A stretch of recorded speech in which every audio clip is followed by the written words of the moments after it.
Yes. Good afternoon, everyone. Good morning, good evening, wherever you're joining us from. You're welcome to Mind the Mind 10.0. It's been an amazing journey and it's been an amazing ride from the very first edition to the 10th edition. We're grateful to God for being alive till this point, and this is so awesome. With me today, we're having Damilala Omotosha and Olufumi Edna. We call her Coach Edna, and they're going to be our distinguished panelists for today's session. Like you already know, today's session is about stigma and rejection and how we're going to mind it. So we're talking about minding stigma and rejection today. So thank you very much for joining. In a minute, we're going to be, bringing up our panelists so that we can kick off properly. And so I would like to say welcome again for everyone that has joined in and for everyone, that would also be checking this, link out much later. Thank you, everyone. You're welcome to this wonderful edition. So to kick off quickly, I'm going to read out the bio of our panelists in a minute. Just a moment. Just a moment. Just a moment. Okay. Just a moment. Just a moment. All right. So I'll start to read out Olufumi Edna Adeshoko's bio. Olufumi Edna Adeshoko, properly referred to as Coach Edna, is a certified nutritionist, weight loss expert, and weight maintenance consultant who by experience lost over 33 kg in less than 4 months and have maintained in years. She has since used a unique coaching technique to impact thousands of women, not counting men and children, in over 6 countries of the world under the platform of Fat to Fit Club, which was established in 2015. Her coaching skills, through the help of God, has improved several health conditions, of which PCOS, diabetes, hormonal imbalance, LDL, cholesterol, ulcer remains major success, to mention just a few. She's a US certified health and wellness coach. She has a diploma in diet management from Shaw Academy, and she's also an integrative nutrition health coach from the world's largest nutrition school, Institute of Integrative Nutrition, New York. She began to focus on childhood obesity and childcare nutrition fully in 2020, when she observed a rapid increase around the community. She has been featured in several TV stations, such as TVC, Pop Central on DSTV, and Channel Television, where she talked about her weight loss journey and her success with helping others achieve progress in same desired goal. She has authored 3 books. Her first book is titled Weight Loss, My Journey, which is available in both hardcover and ebook. All right, and her ebook is available on Amazon. Her second book is titled Breaking Free. This encourages women on self-care and emotional well-being and is downloadable in PDF file. Her third book is It's 10 Years Baby, where she shared the thrills and travails that exist in marriages, detailing her life as a single lady up to her 10th year as a married woman. It's also downloadable in PDF files.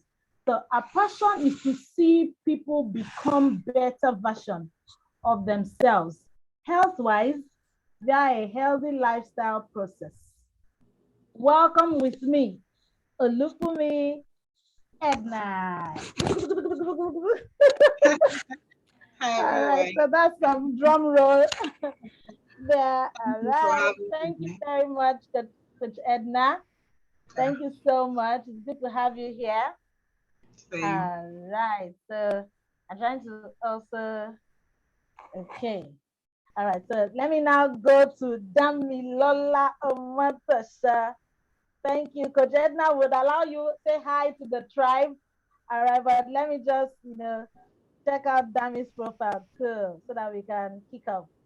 Today is a loaded day, and we're so glad, to have you both with us.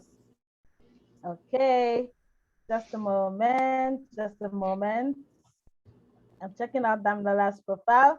Damilola Omotosho is a certified motivational health coach with a focus on nutrition. Having suffered from body shaming while growing as an obese girl. Wow. So I'm sure that once we see, their pictures, you won't be able to even, you wonder how, both women have moved, coming from a place of, being obese and all of that to this, you know, chic and sexy bodies that they have right now. So having suffered from body shaming while growing as an obese girl, Damilola saw the need for a lifestyle change. This birthed a vision to support and create an enabling environment that empowers thousands of women struggling with self-acceptance using a holistic approach to achieving mental and physical fitness in life. Dami has several years of experience in the hospital environment and currently works at Vicks Road as a customer care consultant. She's a final year student of nutrition and dietetics at Victoria University. She's a health enthusiast, a passionate public speaker, and a loving personality altogether. Dami does endurance running as a form of physical fitness. Woo! Welcome, Damilala Omatosha. Thank you. Thank you, everyone, for having me Welcome, welcome. today. We're so excited to have you. Thank you, Dami. Thank you, Coach Etna. Thank you. We can see our tribe members already here. Thank you, everyone, for joining us. Today is an amazing day, and like you already know, we're talking everything stigma and rejection. So today, we're not just going to focus on just stigma and rejection. We're going to focus on how to mind our minds in relation to how to also, look at how to take away the effects that stigma and rejection has had on our minds and to help us forge ahead. So, without any further ado, we'll jump right in our panel session. And even before we jump into our panel session, okay, I would let Kojetna come up. Damilola Motoshaw will also come up, and then they will share a bit, about their journeys, and then we'll look at maybe a few slides. And we plan to actually keep it practical and simple today, so that we can, get the whole essence of why we are here today. All right. So, Coach Edna, over to you. All right. What do you understand, by before we go to that particular question, can you tell us a bit about yourself, especially the bit that is not in your bio? Okay, just give us a few of who Coach Edna is. Of course, I know Coach Edna, but I know that the tribe, would also want to know, who Coach Edna is. Thank you very much, Coach Edna. You have the floor. Oh, thank you very much. Apologies that I'm still stretching. It's morning here, 7:15 a.m. to be precise. Wow. I hope you can all hear me. Sorry if I'm Yes, still speaking low. I'm still revving up. Yeah, I mean, who is Coach Edna? Coach Edna is Olufumi Edna Adeshoko. Um, I've been married for 11 years, to be precise. And what is not on my bio is that I'm a real person. Like, I'm an open book. What you see is what you get. Okay. There is no pretense about me. For I hate pretense. I'm someone who will tell you the truth, whether you like it or not. I mean, hug, hug the transformer. But I'll just let you know the truth because the Bible says I'm a Christian, by the way. And even though I know this program could be a mixture of every other religion, I just had to put it out there. That the scripture says that you know the truth and the truth will set you free. So my concern is you knowing the truth, and it depends on you if you want to walk in it or not. So I'm an actual real person. What you see is what you get. I'm interested in helping every kind of person that comes my way, making an impact. I mean, I do that a lot. Knowing me, you never remain the same. That's my kind of person. And I'm humorous. You can practically call me a comedian because I'll make you laugh. I mean, as much as I am able to. So that's another part of me. I would say I have lots of personalities, and it's like a book. Every page you open, it's a revelation. Thank you. Awesome. Thank you very much, Coach Edna. All right. So, Damilola, over to you.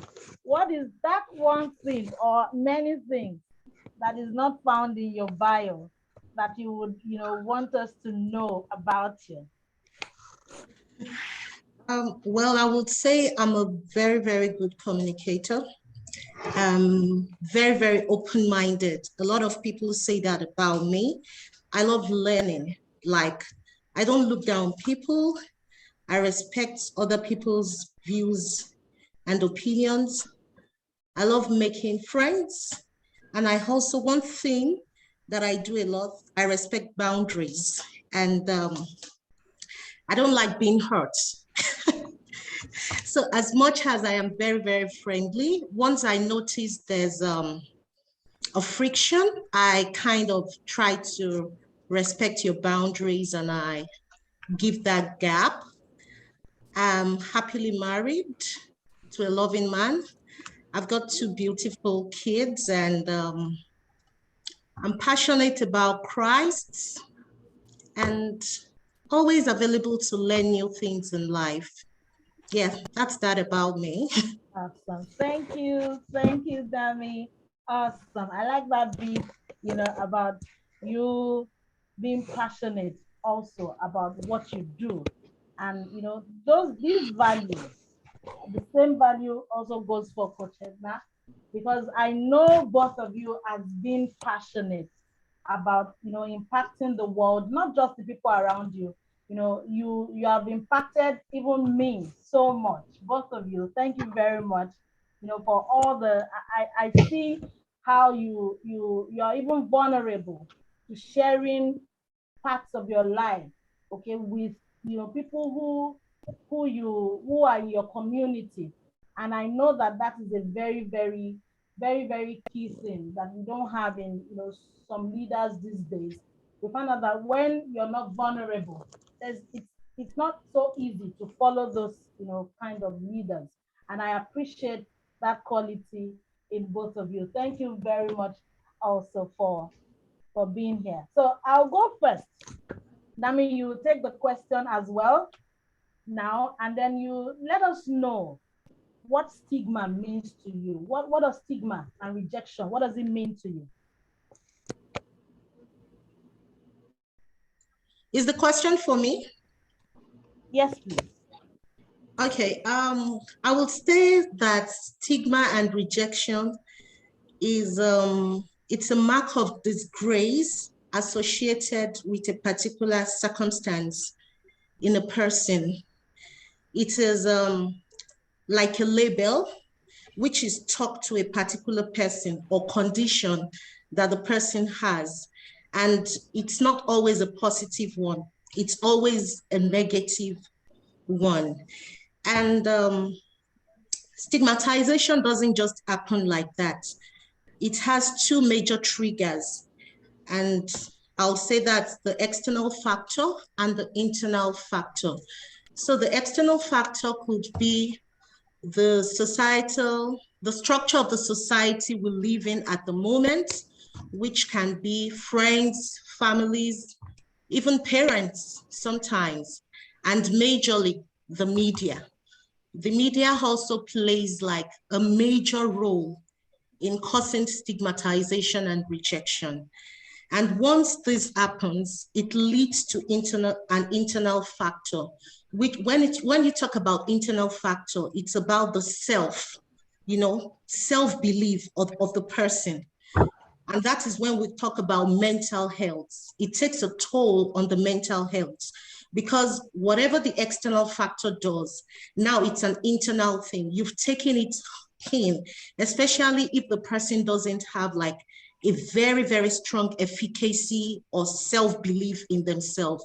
They easily internalize it, and that starts taking a toll on mental health, and every other thing starts happening, like self-judgments and a host of other things.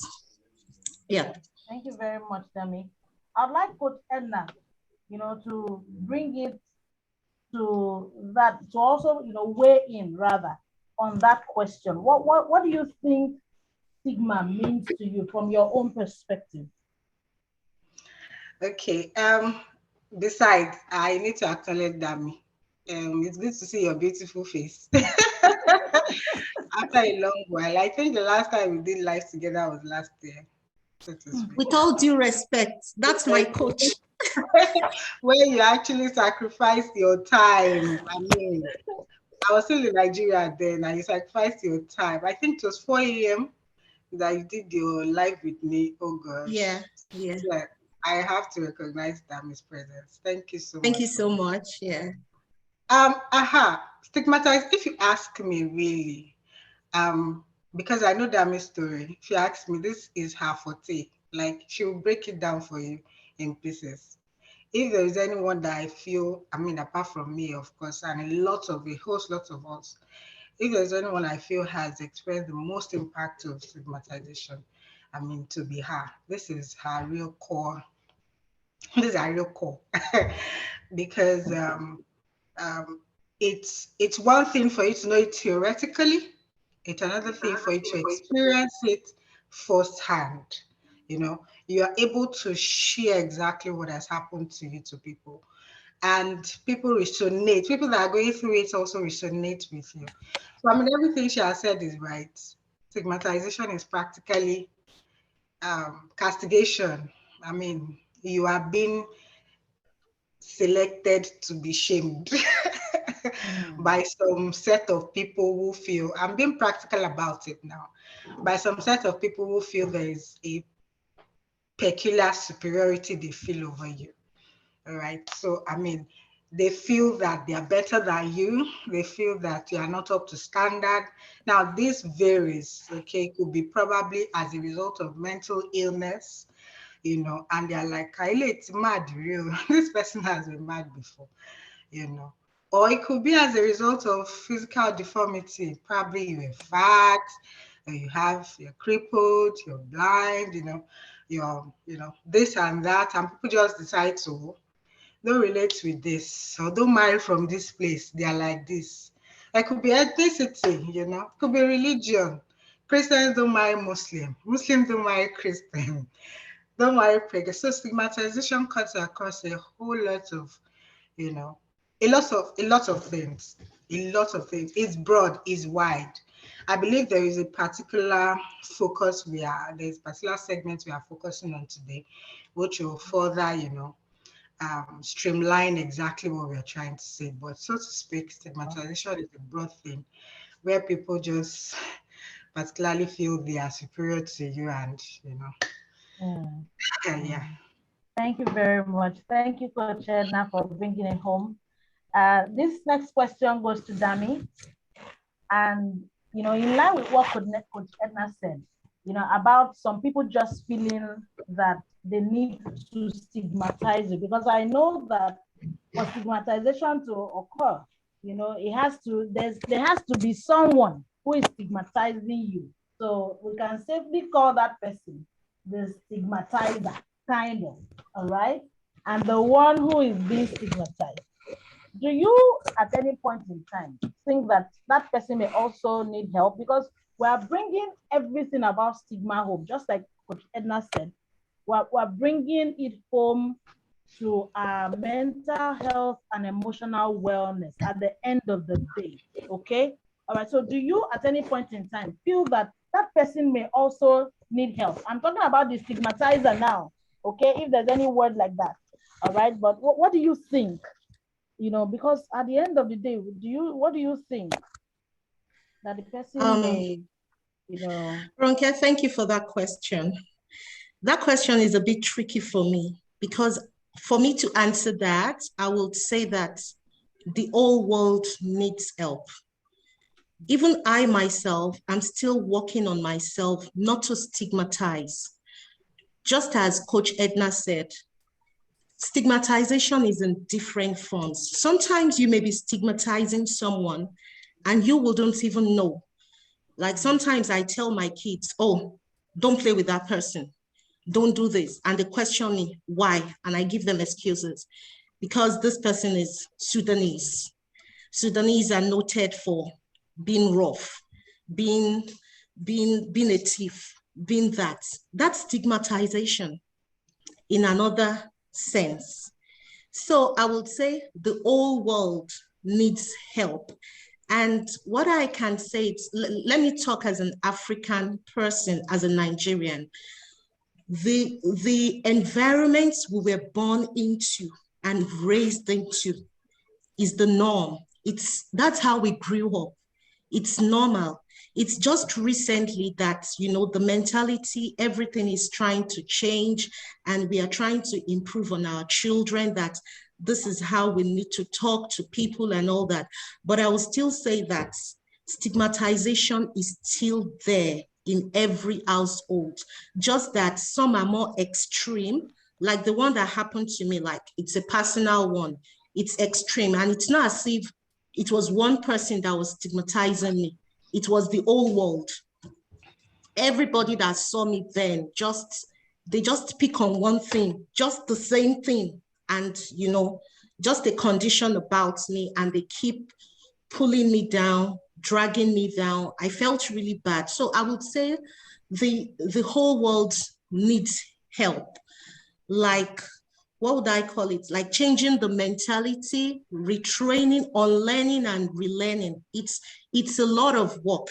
Even we ourselves, we still need a lot of improvement because there are some things I say. Once I say it, I kind of call myself back to order that I shouldn't say that to people. I shouldn't say that.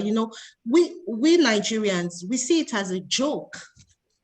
We don't see it as if we're stigmatizing that person. We just say it, and you even be like, I'm only trying to kid around with you. I'm just playing with you.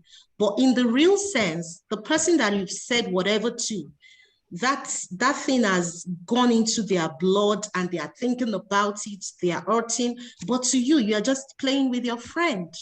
you know Once you have a particular condition, that is what they call you at. They can, you in Nigeria in those days, they will say mama lagbaja, mama whatever condition is it is. They will even describe she omo let's say kodoro mama. It's a normal thing. The mama, something will even be answering them. That's that's just it. So I would say the whole world needs help. Yeah.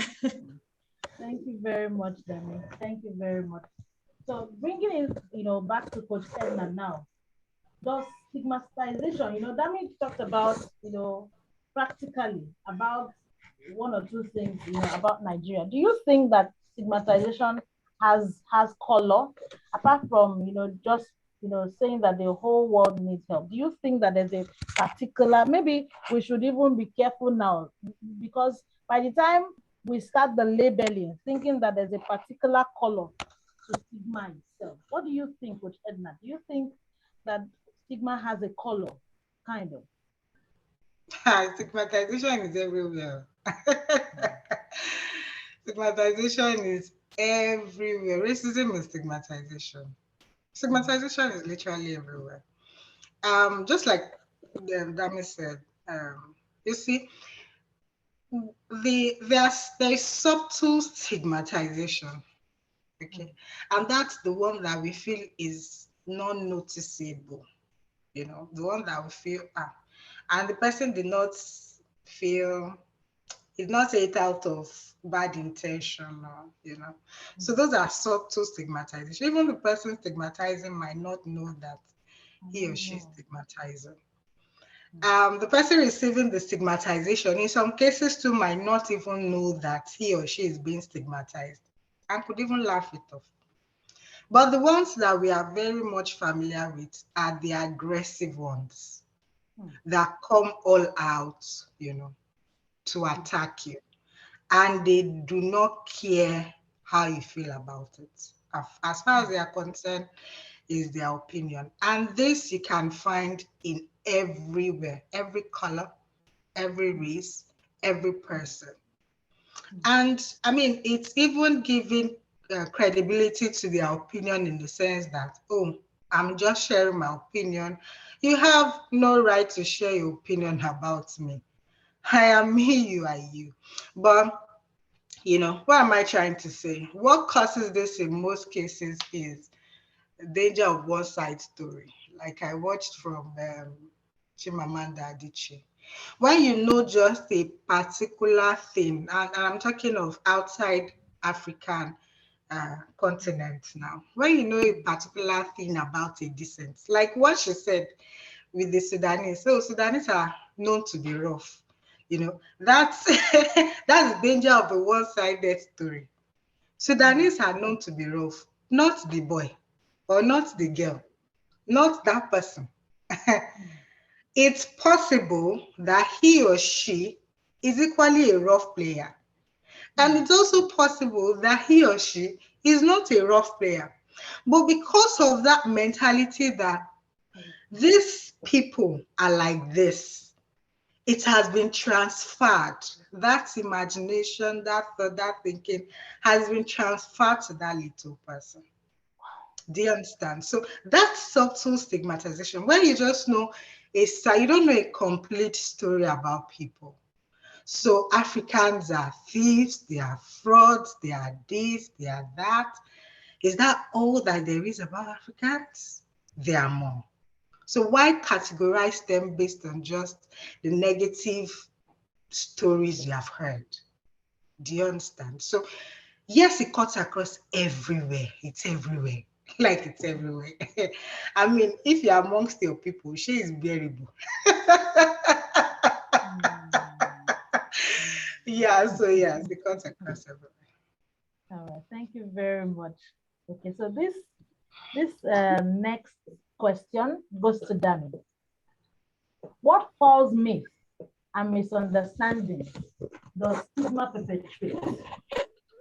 Are there some myths or maybe that you've heard before or that you think we have that gives further misunderstanding even to this subject of stigmatization? Yeah, there's a lot. Just to expatiate on what Coach Edna just said now, it's stigmatization cuts across race, in marriage, tribes, name it, whatever is everywhere, like saying that women are weaker vessel.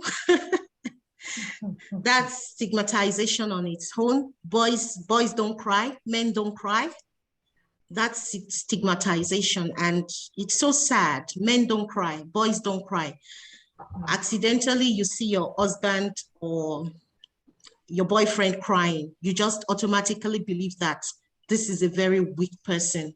Why would you be crying? And the wife starts yelling. Those are the consequences of those myths and false beliefs of some stigmatization. There's a lot, yes. So it's like, for me, my own experience was, because I was so fat then growing up, fat girls are dirty, they are lazy, they stink, they smell. Some will even tell me, who will marry you? Like, I have a cousin that will tell me that. Your Who will cousin? marry you? Yeah, my cousin. Wow. You are ugly. And even, I remember the day I was getting married, on my engagement day, one of my bigger aunties came to me and she was like, Danny, hey, you were not like, I can't even believe.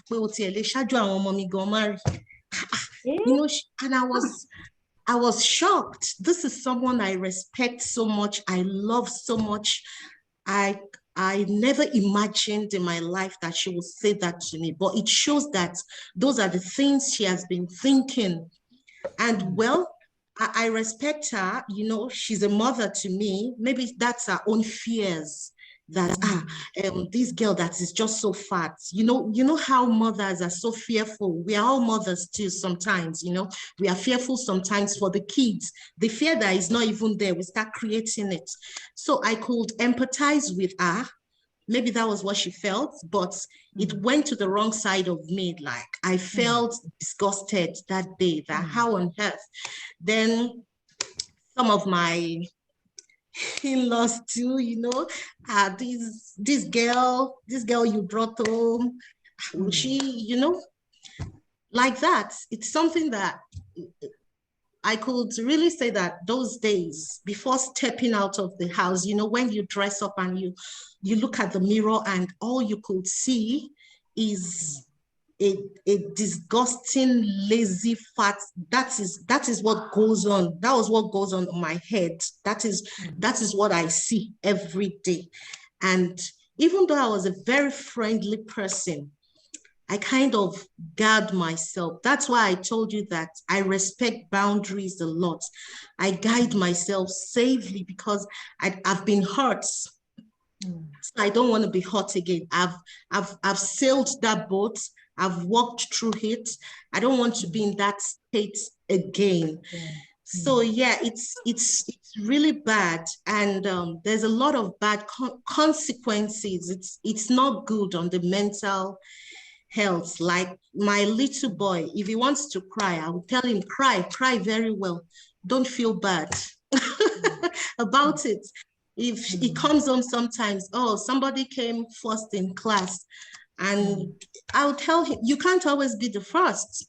When I was young, my father would, you have to be the first. By fire, by force. You have to come first in class.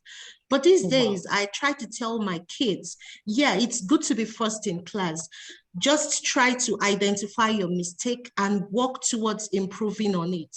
There are other kids too. It's tough out there. You know, the competition is really strong. So you have to get your facts right for you to be first in class. And I keep telling them, don't feel bad. Don't look at whoever came first in the class. Don't look down on them. Don't be envious. Don't start the jealous thing. Just, you know, even make friends with such people and ask them, how can you help me? I'm struggling with this, you know. Just changing people's mentality, my children's mentality, because the kind of mentality I had then, I'm not the first person. I will be so sad. I will cry and cry and cry because I know if I get home, my parents will be so furious, you know. So yeah, so that's just it. Thank you, Dami. Thank you so much. All right, so bringing it to Coach Edna and Joseph now. I'll let you share your story in between all of this, because I know that even if we start on both of you stories, today alone will not even do justice. But I'd like, just like Dami did, also, you know, infuse your story in between. But this question is for you to focus on what are the symptoms when you see someone that has been stigmatized.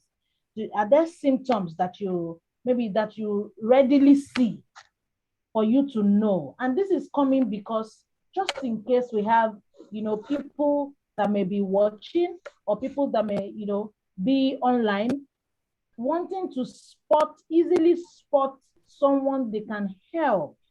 If there are symptoms that we should look out for, maybe, you know, relating it to what you have experienced and all of that. Do you get that drift? All right, so please take it on, Ma. Okay, so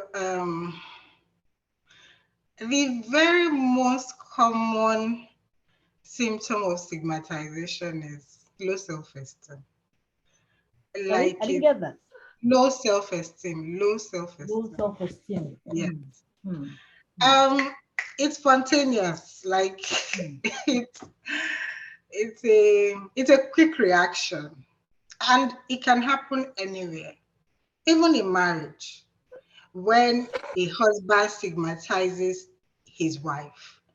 The wife begins to think little of herself, low of herself. And if you hear about people who experience domestic violence, I mean, they'll tell you, they will open up to you and let you know that because they have received domestic violence verbally, physically, emotionally, they've been battered, they don't see anything better, out of themselves. Now, why do I mention low self-esteem? That was my own forte. Like, I had I have several experiences, personal experiences of stigmatization, but the two major ones are um, my childhood and when I was of marriageable age. I came from a humble. I come from not came. I come from a humble background. I mean, when my dad was alive, it was really not humble. I mean, we were faffing, but I mean, after he left, it really became humble. Imagine a mother with 5 children, you know, and it was a huge struggle. So stigmatization between the rich and the poor. Oh, I really unmanaging. So they cannot follow our lead. You naturally can't see yourself being in that exalted position with others. We had cousins who lived in duplex, big houses. And because they see us, no, they're actually distant cousins anyway. So because they see us as these ones are, I beg to differ. You will find, I mean, one of my siblings calls one of their siblings who he is older than, calls him sister. That's for you to know the level and height of self-esteem issues. You begin to see somebody that you are older than as the person being older than you, just because the person is financially stable and stronger than you. I was working as a GSM phone girl in the front of their house. Ray will be beating me. Oh, Ray will fall. I don't know if you know those 2000, 2001 when GSM first came, when Obasanjo brought GSM. No And umbrella. it's MTN umbrella. Say you worked with MTN. It's you people. It's you people that gave us umbrella.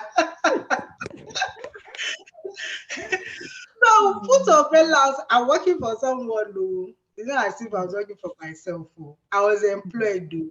My salary was about 2005 or 2000 per month. So that me carried face.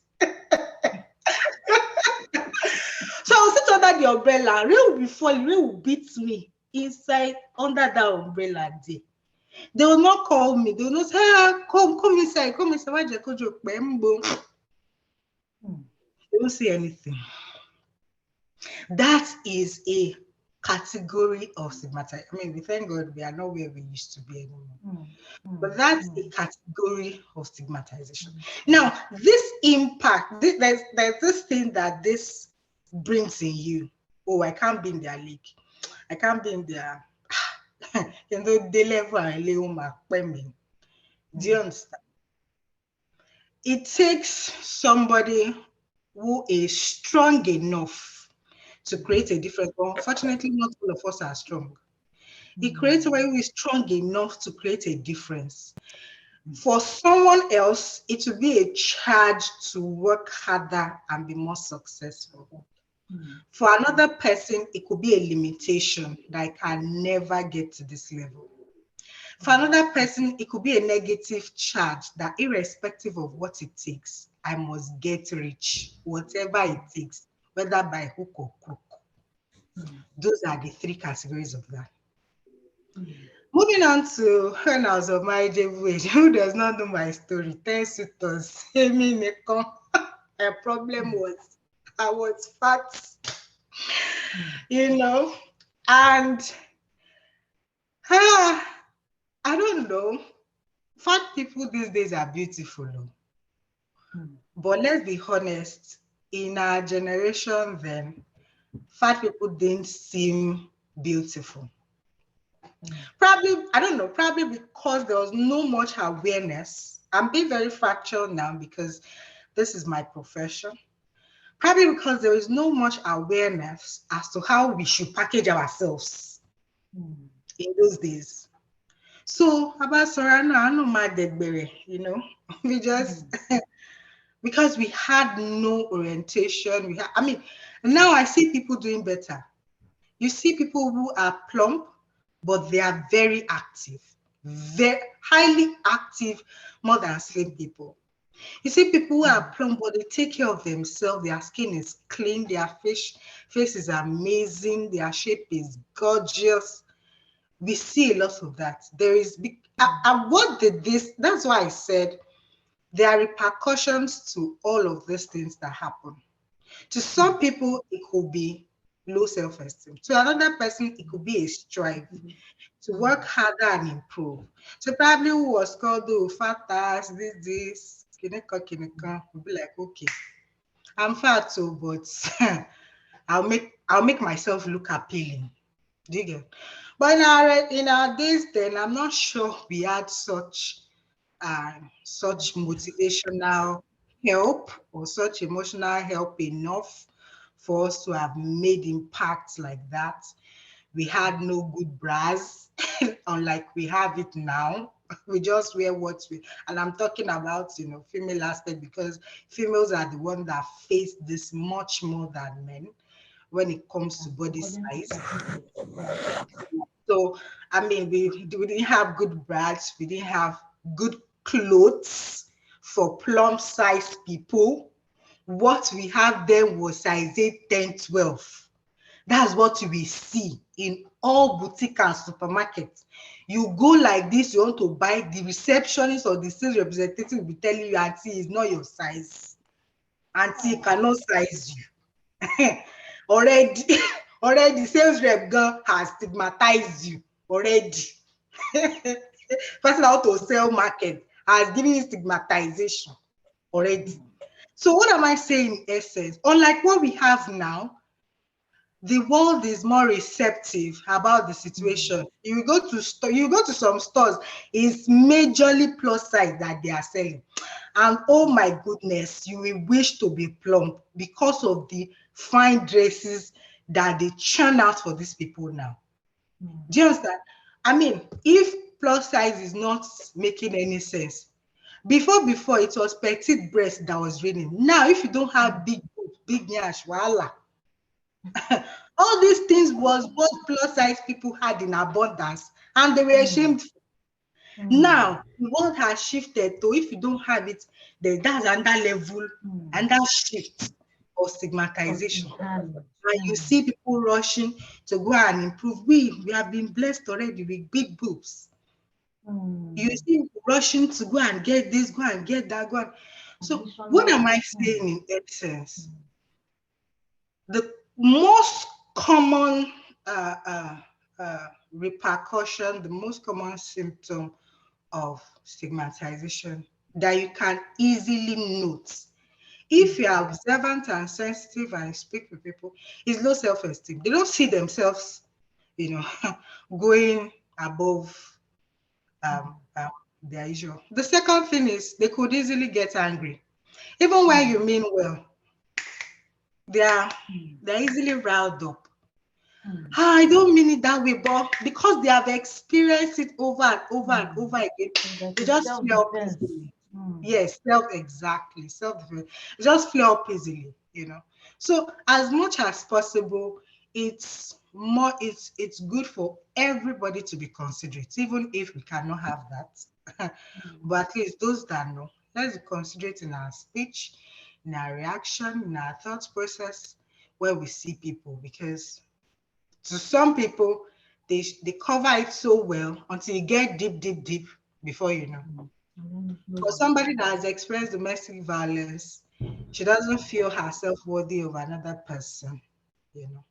And even if somebody good is coming her way, that babe, I like you, hey, you don't like me, koko na ni gbogbo yin, you know. Mm. God help us. Thank Thank you. you very much, Paterna, and thank you for being very practical.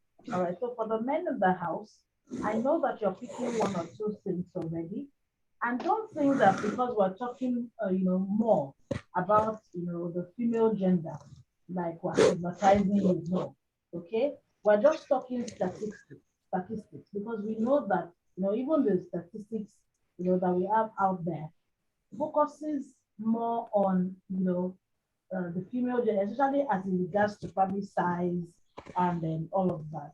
But well, let's bring it home now, Jamie, because we know that this stigmatization issue and rejection is not just gender focused. I have had some clients also who are men that have been stigmatized either by work, in their work, or maybe their health status, or so many other issues, so many other areas, that are not even, usually talked about. So how can we help? Because we're moving now, because we've talked about, so many, symptoms and influences, of, stigmatization negatively now. How can we help anyone, either male or female, child or adult? How can we help, people who have been stigmatized? Yeah, thank you, Ronke. I just feel that the best thing to do when you notice, just like Coach Edna said, when you notice like a feeling of low self-esteem in people, you should start asking questions. Like you should try to like be sensitive to people. Like someone, for me, I think one of the major things I would first notice is withdrawal. Like someone that I know was like used to be very bubbly, very lively, talks freely, and the person suddenly, enters their shell. I kind of reach out to them. Are you okay? They wouldn't want to talk, but the onus is on us for like keep checking on them, using the right words, sending text messages. As Christians, you could send the Bible, a Bible text to them, a very powerful verse that can help them. Not something too much because they can even start giving you space as well. Because if you are too like into them, they kind of try to move away as well. But just encouraging them and telling them if they need help, they can speak to you. If they are not able to speak to you, they could speak to their pastor or someone or a friend, anybody, a therapist. And some of them, one thing I did those days, I write a lot. I write out my feelings. Even till now, it's very therapeutic for me. Whenever I feel low, I'm a kind of person that puts my feeling. Yeah, I do a lot of journaling. So you could easily catch me. If you have access to me very well, if you scribble into my bag or you come into my house, you could easily know my feelings. If you can grab one of my journals, you can read my whole life. I keep them safe, but if you are very, very sensitive, you can easily get me. Sometimes it can be like a lot of post-it is always everywhere, post-it papers everywhere. I can just scribble it down and just hide it under the table. Sometimes my kids will just play around and they read it out. That, oh, mommy, why did you write this? So those are things we need to be sensitive to. Like my son, if he's upset, he draws his feelings out. He may not say it. Sometimes he say it, mommy, I'm mad at you. And I tell him I don't like that word. But because I always say I don't like you saying that to your mom, it draws his feelings out. He will just draw a circle and make a sad face or an angry face because he feels that, okay, if I talk, you will tell me I'm rude. So it just, once I see those drawings on the wall, oh my God, I know that. I quickly go to him and make him talk that, okay, mommy won't say you are rude. You need to tell me how you feel because he has stopped talking. He has moved to drawing. That means he's gradually entering into his shell because I've shut him up that you're being rude to me when you talk to me like that. So he draws it out. Yeah, so check on people, watch their dressing. Sometimes they start not to take care of themselves again. Yeah, like a colleague at work was telling me on Friday, she does a lot of makeup, and I wonder how she has time to do that before she comes to work in the morning. So we were just talking over lunch, and I was like, how do you have that time to do all this kind of makeup? Sometimes I don't even do a makeup. I just grab my bag and I go to work. So she told me that anytime you see me that I do not make up, know that I'm going into depression. And that was when I kept quiet straight. And, I became so sensitive. I was choosing my words because when she mentioned that depression, that means that, okay, she's undergoing a particular problem. And when she doesn't make up, that means she's going to that, she's entering that shell again. So I just kept quiet and I just told her, I love your makeup. I would love to see you do more makeups and all that. Yeah, so I just believe that we need to be very, very sensitive to people. Our friends, we need to check on them very well. There's this thing, are you okay day? It's a very big thing all over the world now. We shouldn't stop on, are you okay? Are you okay? Are you really, really okay? Do you want to tell me about your day? Like when my kids whenever they come back from school, how was your day? Are you guys okay? Then I start with questions. What did you do in school today? I mentioned some of their friends' name. What did this person do today? And from there, they can even start saying things, things that you didn't even know like could have happened in school. From there, you get more information and yeah, I think good communication helps a lot. Yeah. Thank you very much, Dami. Coach Edna, how can we help? Because that's the crux of this whole matter, minding stigma and rejection. How can people mind it? How can people, in relation to their mental health, in relation to everything that we go through in life, okay? Even as we wrap up, how can we help? What do you think that we can do to help? You mentioned something about men going through stigmatization, and I think we did not address that enough Okay, please because go of ahead and majorly do women.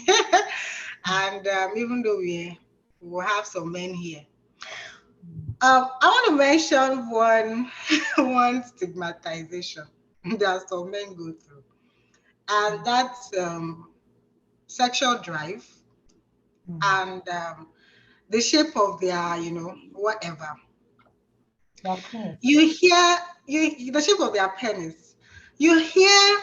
I don't know if you are familiar with Twitter and social media, especially on Twitter, and you see the preference of ladies for what they call big bula. That is stigmatization for men. Because not everyone, not every man is blessed with 6 inches. And I'm being real here. There are some that it is just little. And when they hear such, the mindset it creates for them is I cannot expose my nudity in the presence of a lady. She will laugh at me. She will laugh at me. Now, what made me remember this was I used to have a friend. I mean, he's still my friend. And his major problem why he's not married is because he has a small penis. There was a particular time he was becoming suicidal. and he really needed somebody to talk to. And we spoke for a long time over the phone. And he began to express himself as to how he feels ashamed exposing himself in the person. He can be in a room with a lady and he will not go near her. Hmm. I mean, you normally when you hear that a man and a woman goes to the hotel, you can conclude, even though that might not be what is happening, but you can conclude that something has happened when they were in the hotel. In his own case, it is opposite. Not because he doesn't want it, but because he's ashamed to expose himself publicly or to that person. So the continuous, of course, like I said, people will feel, oh, I'm just sharing my opinion. I don't expect it to affect anybody. But it is not everyone, it's not every male that has 6 inches. And so the stigmatization that happens to those who don't have it, what it constantly does to them, men are good cover-ups. They don't show it. You don't see it. I see some women with loose mouth say, no mind that massive, fine, rich, tall, fine. Make you remove him pants. you know, and that creates a wrong impression in them. Whereas there are other ladies who don't mind whatever it is. There are women who have left their marriages because of this size issue. And I'm speaking for a fact. There are ladies who have left their marriages because of this size issue. They feel they are not satisfied. So sexual drive, sexual satisfaction, the size of penis are one out of many stigmatization that men go through. Now, I want to speak in that aspect. How do you seek help? Do not keep quiet. Seek medical and professional help. Do not keep quiet. Small engine does not mean bad engine. It's small does not mean that it's useless. Seek help, seek sexual therapy from professionals who will tell you what to do, how to do it. Seek medical help, from those who will help you. Um, another thing they go through is low sperm counts. When their sperm is not enough to birth a child. Imagine going to the gynecologist and your semen is tested and they are telling you have low sperm count. To another man, his own conclusion is he's impotent. He can't be a father. You get so try to seek mental help, try to seek professional help, try to seek medical help. I see that some men find it difficult to go to the hospital. That shouldn't be. Don't prove macho masochistic that you are not. Seek help.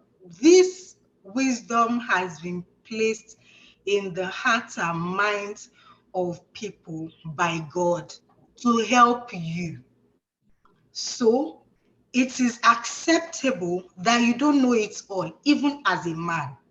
Hence, approach those who God has blessed with this knowledge to help you out. So being willing to seek help is one thing I will tell every stigmatized person.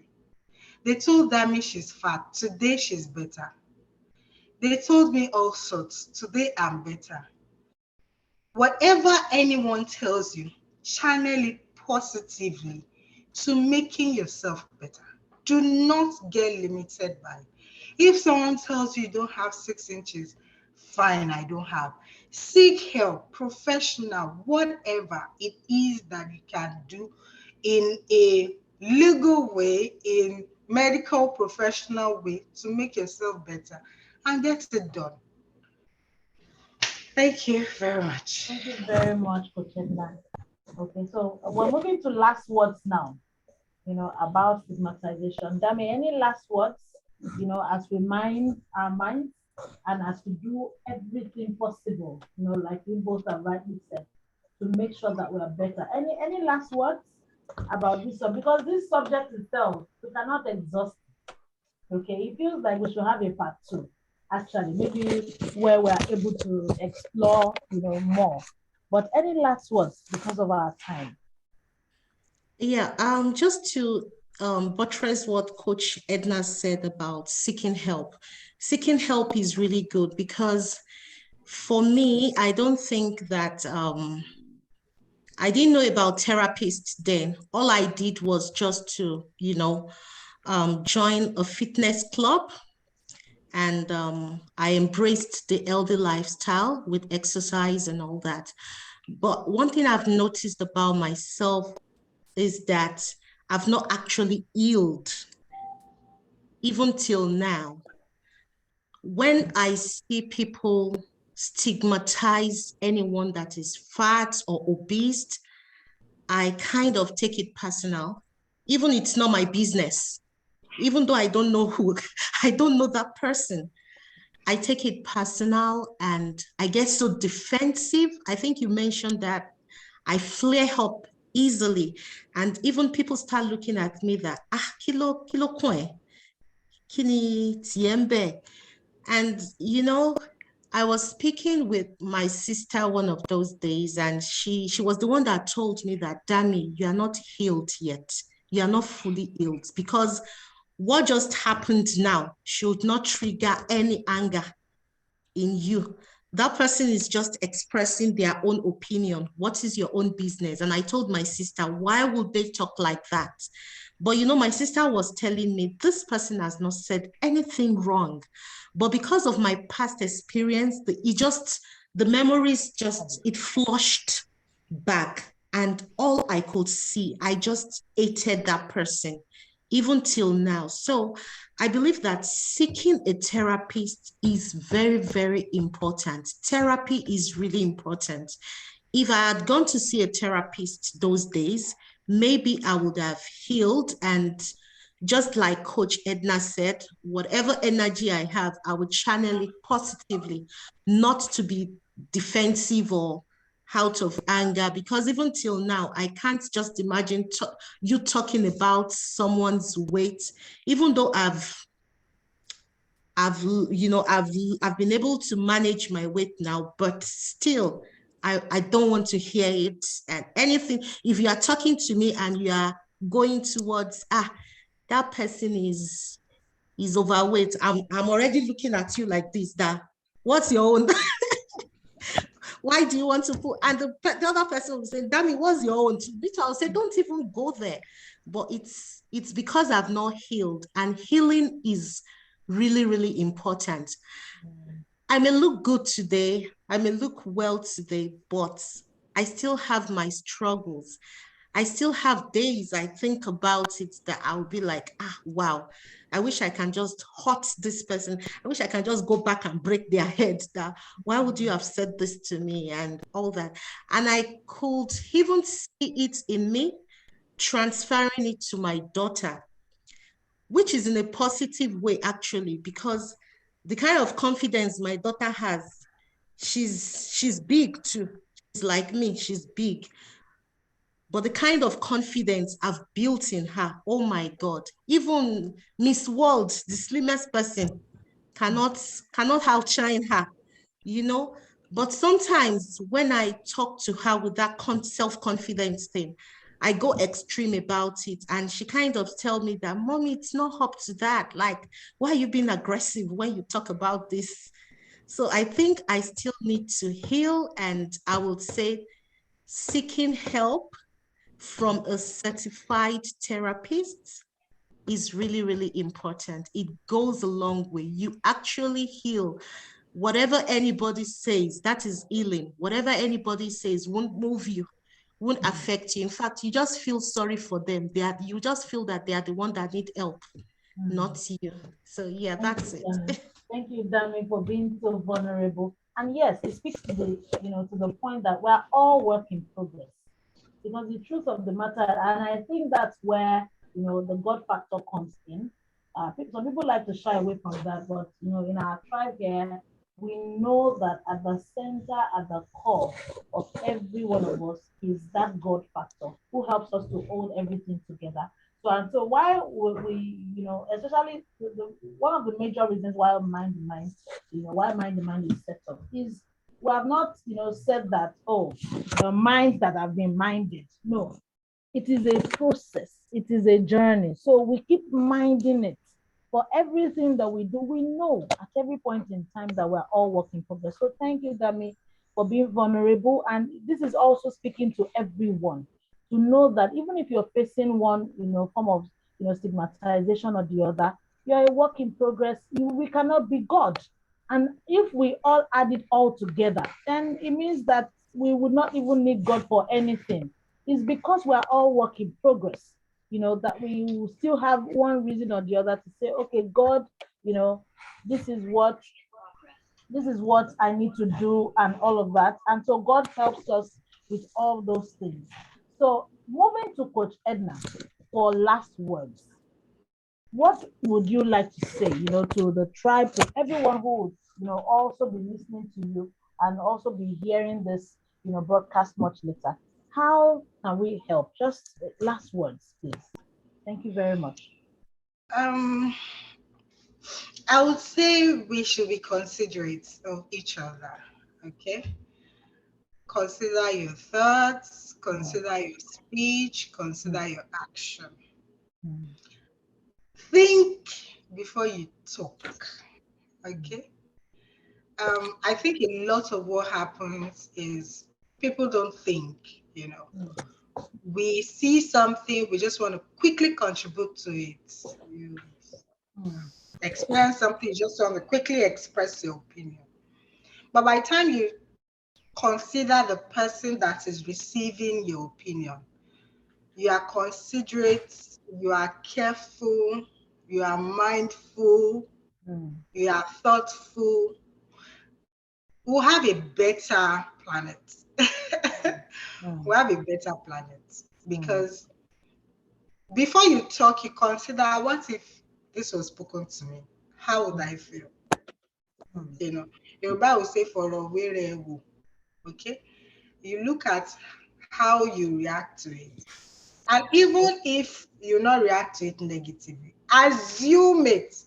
That mm, what if I say this to this person and the person doesn't find it funny? mm, It's it will not enjoy you, mm, okay? It will not enjoy you to keep short mm, if you don't have something. I mean, we see a lot of comments on social media these days, and you wonder why people cannot bridle their tongue. Is it a must for you to say something? There mm, is what we call waka pass. mm, If you are not going to help the situation, then move away rather than say something that is, out of mm. expression. Also, So, mm, as much as possible, let's be considerate of the other person. mm, Telling somebody that, oh, you are fat mm, is like, I don't have a mirror in my house. I don't know myself. mm, Why do you have to tell me as if I did not walk out of a house with a mirror? I already know this myself. You buttressing it to me sounds silly, mm, honestly silly. You mm, buttressing it to me. Or you telling me that I had somebody of recent who saw, I think I did a dance video on WhatsApp, and the person is a guy, is a mm, guy. He said, he's married though. He mm. said, I did not blend my colors, the colors of my face well. And I replied him, I said, I did not ask for your opinion, my dear. He shut up straight. I decided to go further by sending him a picture and video of his wife's recent makeup. And I posted it to him. That jaw, before you open your mouth again next time, eh, shock by. Before you open your mouth, I mean, when I was in Nigeria, I do make most of my makeup myself. But being here, it's not as if I can't do it myself. But I'm pregnant, I'm trying to blend. I did the makeup well as far as I'm concerned. Well, correct. It might not be as professional as a professional makeup artist, do you understand? But I did it, and I could be very, obnoxious with whatever I do. And then you start telling me that I did not mix, I did not blend it well. I answered him back. That's the second part I'm going to, apart from being considerate. I answered him back. I didn't ask for your opinion there. Mo de wa lo mu screenshotted his wife's most recent picture of her makeup, which was looking, I don't want to say anything. So I posted it to him. He immediately kept short. What's this pattern trying to bring across is when you feel someone stigmatizes you, speak up. Don't keep quiet and say, ṣé pé kíní ò dẹ̀ wà fine. Ṣé pé kíní ò dẹ̀ báwo mo ṣe wá ṣe? I don't have time for that. I don't have time. I don't have time to sit down and be worrying that a married man is complaining about my income when his wife's son is quarter to go. So I don't use when you feel stigmatized or when you feel what somebody says to you is not okay, please don't shut up. Whether the person is older than you, whether they are older than the person, pass across your message politely. Like I gave him a polite response. I didn't ask for your opinion, dear. Mo tún fi díẹ̀ sí. So you don't even feel annoyed that I am telling you to mind your business. So when you feel stigmatized, when you feel, someone is making an unusual assumption about you, please do not hesitate to speak up. There's another scenario, I think I posted something about doctor searching for my veins in Nigeria, and I came here, I realized that my veins is actually the troublesome one. And the next thing that he will send to me is, I hope you are getting better. I let that pass. I said, yes, I'm getting better. He said, so why the injection? Please, did I mention injection? Did I?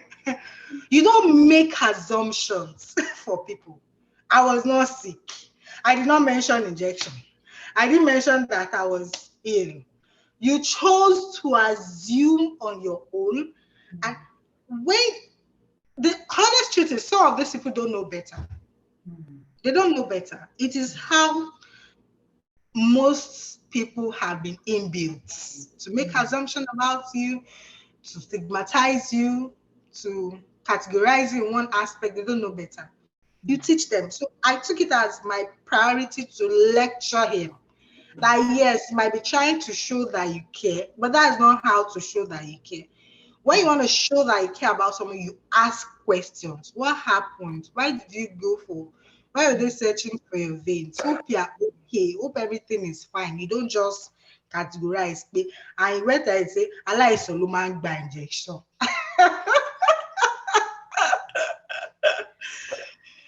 So in essence, let's be considerate. Okay, when you feel you're stigmatized, please speak up. All right. When you feel that people are making undue assumptions about you, please speak up. Howbeit, make it polite because the world as a whole needs healing. Thank you. Thank you very much. And thank you to Dami as well. Thank you, Coach Edna. You both have been awesome. You've been so helpful, in breaking down the subject of stigmatization and rejection today. We know that the subject itself is something that cannot be exhausted. But even if we keep talking about it from now till, maybe forever, we know that as we do talk about it, there's still a place of, action. There's still a place of, taking action with all the points. I've been able to, put down so many things today. Please remember, if you do not take away anything from here today, remember that when you feel stigmatized, speak up. when you feel that you're beginning to, lack self-esteem, you're feeling down and all of that, just like Dami said, communicate it. Okay. And then when you see people, exhibiting those symptoms, like both of them have said, also try as much as possible to show that aspect of humanity and show some care. Ask people genuinely, how are you doing? Are you really okay? So it's not just beyond, asking for asking sake, so that we can stop this cycle of stigmatization. So in this tribe, we know that we all like to mind our mind. And in minding your mind, like Cornelia said, sometimes you need to also mind your business. Okay, so that even when you want to bring out the stigma, to want to stigmatize someone with, when you are able to mind your business, you know what you should do at that time. Be sensitive to people's needs, be sensitive to their emotions, and you may even at that point decide to pray for the person instead, especially when you know that your utterances may, hurt another person. So please take note of all of these things and these points. And we know that because, of all the things, that we've learned, and so many things that we would put into good use, the world would definitely be a better place. So thank you once again, Dami, for coming. Thank you, Coach Edna. Thank you to every tribe member. Thank you very much, stars and stars. We really appreciate you for being here. Thank you, PD. Thank you, Luata Sujana. Thank you, Mr. Paul. Thank you, Mr. B. And thank you to every member, of the tribe who will see this afterwards. We appreciate, the impact that, the fact that you're even here gives us so much joy. And we appreciate you and we salute, you and honor you. Thank you so much. We send our love, and our regards to your families and to everyone around you. Keep making the world a better place and keep minding your mind. So it's a wrap for today's edition of Mind the Mind 10.0. All right, have a wonderful, wonderful weekend. Bye. Bye. Thank you. Bye. Thank you. Thank you, Coach Edna.